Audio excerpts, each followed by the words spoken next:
Hey, welcome to BreitWerks. What are you looking at? You are looking at a 71 magnesium engine.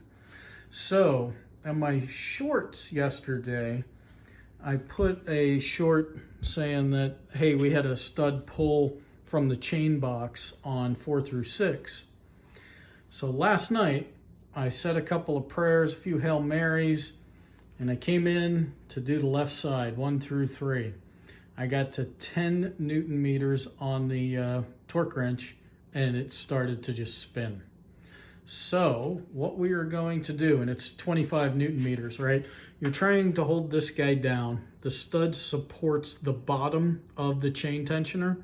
So could you glue it in? Yeah, you probably could glue the stud in with some JB Weld or something, but this is, you got a lot of stuff happening, a lot of vibration happening as this plunger goes up and down to hold the chain tension. So there's actually a really good amount of stuff going on there. So what we're gonna do is we're gonna use this thing called a TimeCert thread repair kit. And you can see that I've already got my drill taped off so I know where to stop drilling. And then the same thing with my tap. And many, many years ago, an old timer taught me how to do this stuff and work clean. So there's the hole and everything else around it is taped up. So we're gonna do this by hand, literally by hand. We're gonna drill out that hole to the right size, and then we're gonna tap it.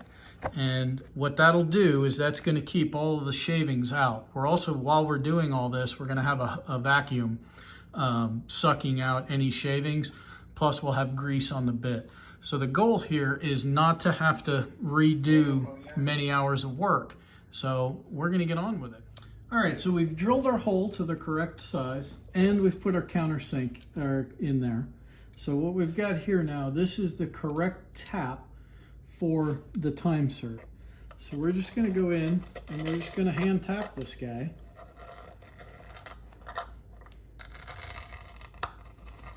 And I've got tape on the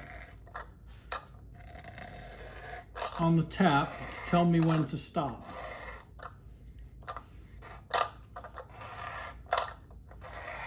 Now with this particular tap and the fact that it's magnesium, I am doing this dry. That's why I'm going slow and I keep backing it out. But you can see how some of our shavings are coming down onto the tape. So I'm just gonna quickly suck those out.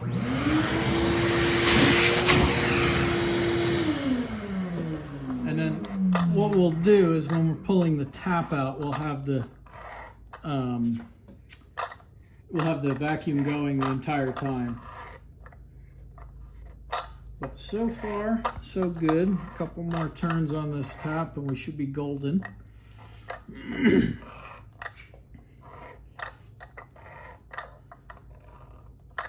And we are there. All right, so now gently take our tap out and we're gonna make some noise while we do this.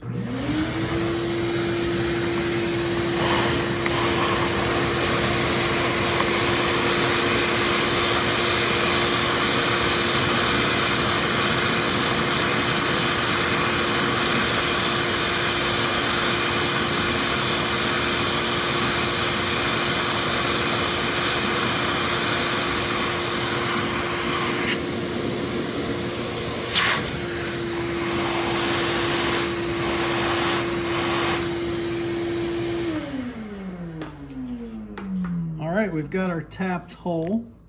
Now what I'm gonna do is I'm gonna actually pull all of this diaper off of here and I'm gonna reset it all and do it again, because now that I've got the hole drilled, what I wanna do is I wanna get the swarf that's in the hole, because we didn't go all the way through. We didn't have to and we don't want to. So I'm gonna reset this and then we're gonna use a little bit of brake clean and a couple of Q-tips to get all that stuff out before we thread in our TimeCert. So let me get on with that and then I'll get back with you guys. So before we clean the hole out, I just wanted to show you guys, you can see that we did not have any material come anywhere near the chain. So the good news is this is all magnesium, right? So this would get swallowed up by anything before it hurt anything. But still, we don't want any metal. I mean, it's a brand new motor that we're building here, right? So that's why we take all of those precautions as we're doing something like that. So mag chain boxes, you know, it's a 71 original numbers matching car. So you want to use as many of the original parts as possible, and that you sometimes run into stuff like this. Not a big deal, easy kill, but you just have to go slow, be patient, and clean. Cleanliness is next to godliness. So what I'm going to do is I'm going to put another piece of tape, cover everything up again, and we're going to clean out that hole before we put our time cert in. Okay, you can see we've changed our diaper out. We've got all new tape on here because we didn't want to contaminate anything. So now what we're going to do is just plain old brake clean. We're going to get in there,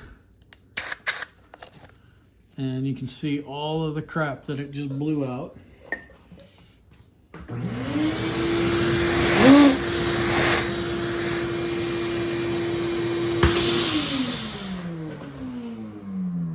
And now we're just going to use a little Q-tip to make sure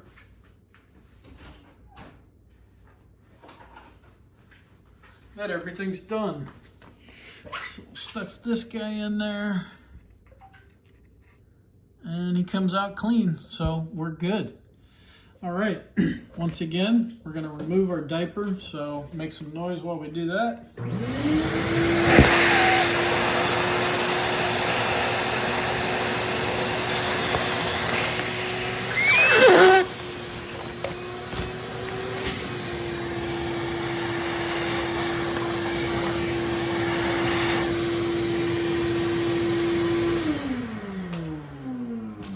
And there you have it.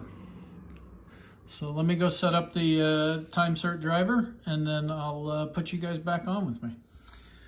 Okay, when I put these guys in, so this is what the actual time cert looks like, right? Very small, maybe half an inch. And I put them in with red Loctite because, quite frankly, that's it. This chain box, you can't do any more repairs to it. So if it ever needs another repair, it just needs a new chain box. So what we're going to do is we're just going to put a drop, maybe 2. So we're putting this time cert in for good, if you will. And then you just basically start threading it in. And if you've never done time certs before, they have their own set of videos on how to do these things. But after you've done hundreds of these time certs, it gets kind of mundane. Okay, so now we're getting to where the time cert is now bottomed out against the little chamfer. And what the driver is going to do is, as we thread it in, it's going to expand the outer threads of the time cert so that it stays in there. So I feel slight, there's some resistance. Okay. So now we know we've got that guy in there, and now the driver will come out without taking the time cert out. So bigger surface area, bigger threads. So this repair is now better actually than new. And when you look around the mag cases on where there's very high stress areas, Porsche did this from the factory.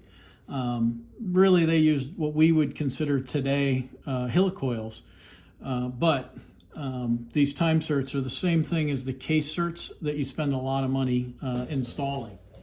So at this point, we've got our little stud, and these were the actual, this is magnesium. So this was the threads that pulled out of the of that area. Right, and you can see the metal is just, it's just old. And someone probably over-torqued the shit out of this. Remember, 25 Newton meters. 25 Newton meters is not a lot. It's not a lot. Yep, so our little stud will go in by hand. For that, I use blue Loctite. But in this case, because this guy has an opening in the back of him, we don't want oil going through there. So in lieu of red Loctite, or in lieu of blue Loctite, we're going to use a little bit of Loctite 574, and it, believe it or not, is not a bad thread locker at all. It's actually a pretty good thread locker. So we've loaded up our stud with some 574, and we turn that guy in, and he goes right about there. And that's it. Now you have a repair that's completed, and we didn't have to take 2 extra days to wait for sealants and stuff to dry. So we are rock solid here. And that's it. There you have it. Now we can put our chain tensioner in and not have to worry about this guy wiggling around and getting a lot of stress put on him. So we know that this is this repair is actually enhancing the overall design. So if you like these kind of videos, a lot of people wouldn't have the balls to show you this, but this is how you fix stuff. So if you're working on an old mag case and you're like, oh my gosh, where do I get a chain box? Good luck getting a chain box. I keep a couple of spares around, but in this case, we didn't need it. It actually worked out pretty well. So thanks for watching. Check us out at BreitWerks.com. And if you like these kind of videos, hit that subscribe button. Have a fantastic day.